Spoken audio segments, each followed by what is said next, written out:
Hold up. Let me light my cigarette. Hey man, I don't want my face seen in this, okay? Just blur me out.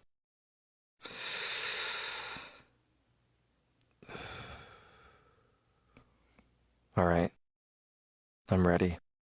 My first encounter with it was when I was 7. A friend and I were walking home from school when we came across a man who was an addict. He was standing right on the sidewalk, with one hand on the fence and the other flailing about. His clothes were dirty and torn. His face was sullen and white like a ghost. But his eyes, man, you can see the devil in him. We both stood there frozen, just staring at him. We were afraid, yeah. We were also intrigued. Then he puked. After, he slowly lifted his head up, looked at us, and then smiled from one side of his mouth. And then he told us to come to him, because he wanted to give us a present. We were kids, man. We wanted the present, so we walked to him. We decided to go to my mother because we didn't know what it was he had given us. We couldn't figure it out, but we both agreed that Mom would probably know. When we got home, we went searching for my mother and found her sitting at the kitchen table writing something. "Mama," I said to her. "Oui, baby," she said, and turned to me. "A man on the street gave us something, but we don't know what it is," I said, and then lifted my hand up to show her. I opened the palm, and there it was, a used syringe.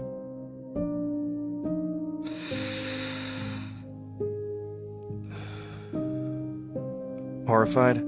Yeah, so were my parents. Both my parents were Moroccan and French. We lived in a place in France that was notoriously known for its violence and substance pushing. So there they were, already pretty worried about me, not just because where we were living, but also because my cousin Ben was well known for being a substance pusher, and you know how it goes when one family member is down in that world. They usually take all the boys in the family with them because family is the closest thing to trust you'll get.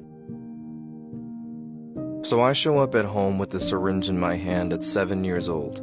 My mother was shocked and called my father to come home right away. When he arrived, they went straight into the small living room and closed the door. They were in there for a long time. I don't know what they were arguing about, but when they came out, they both agreed that it wasn't safe for me to grow up here. So we went almost immediately to my uncle's place in the Netherlands. First, we just went on vacation for a few months. It was like a whole other planet to me. All I knew was the ghetto, so this place was like the exact opposite of everything I knew.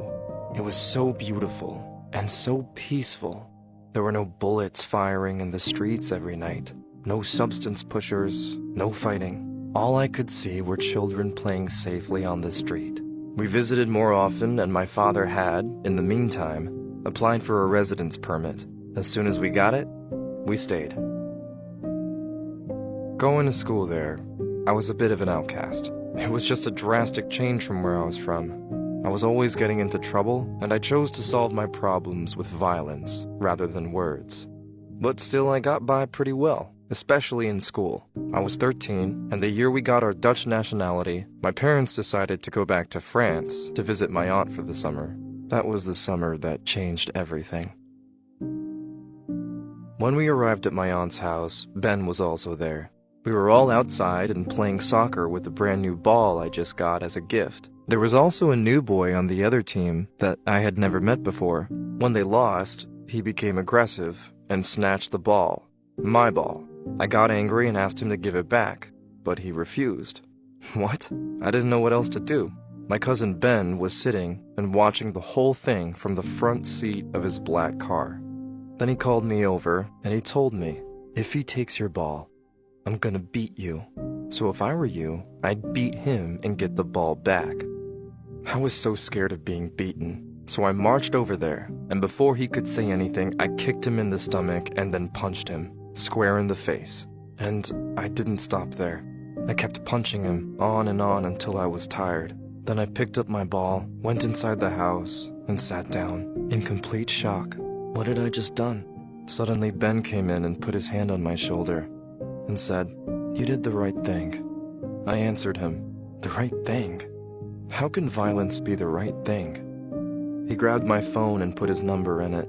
"One day I'm gonna call you to help me with something." And then he left. I didn't hear from him for 2 years. But a few weeks after I turned 16, I finally got his phone call. "Hey, I'm coming to the Netherlands to pick you up. We're going on a trip together," he said. Luckily, my parents were in Morocco for a wedding, so I just had to call in sick at school and tell my aunt, who was watching me, that I was going on a school trip. Strangely, she didn't ask any questions. She just helped me pack and dropped me off at school. I waited for her to leave and then ran to the train to buy a ticket to go meet Ben where he told me to meet him. And the first thing he said was, "I want you to help me with my business." "Why me?" I asked him. "I need you to help me with some small chores here and there, and I'll give you some money for it. You in?"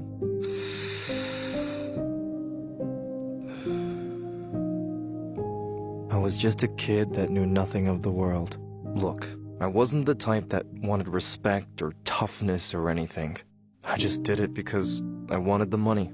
I went to school with a bunch of rich kids, and I just wanted what they had. I didn't have any friends or anyone to talk to. I was pretty lonely most of the time. My stupid 16-year-old self thought that money could help fill that void. Okay, let's go. We traveled across France and Belgium. First, I was only doing small chores like packing boxes or answering the telephone. But then, I would also go to the streets and talk to suppliers with my cousin. They all thought I was just some snot-nosed kid. But I learned a lot while I was out there, and before I knew it, I was able to do business on my own. My cousin kept an eye on me, but I was making progress. At the end of the trip, my cousin handed me an envelope of cash and told me, "Here, this is for all your hard work." I answered, "Thanks, man. I'll organize my business here before our next trip." That was the trip that turned me into a man.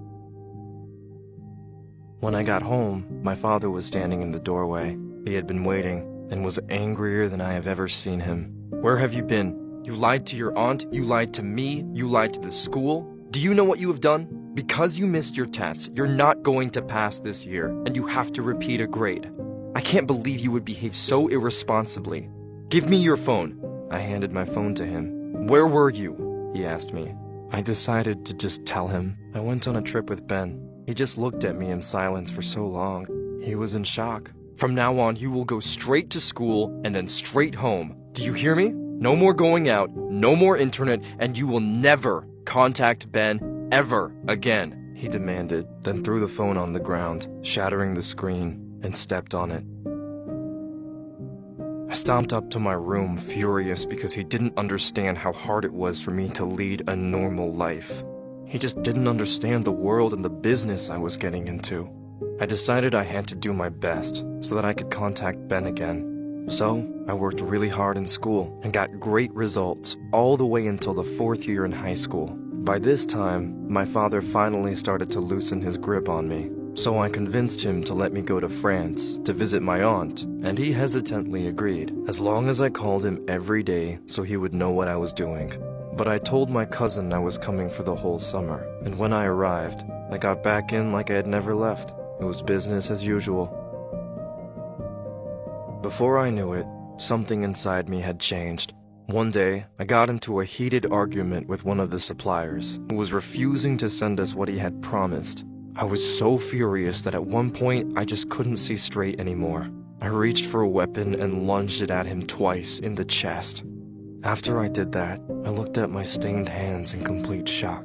It was as if I had snapped out of the person I had become, and for a second, I was myself again.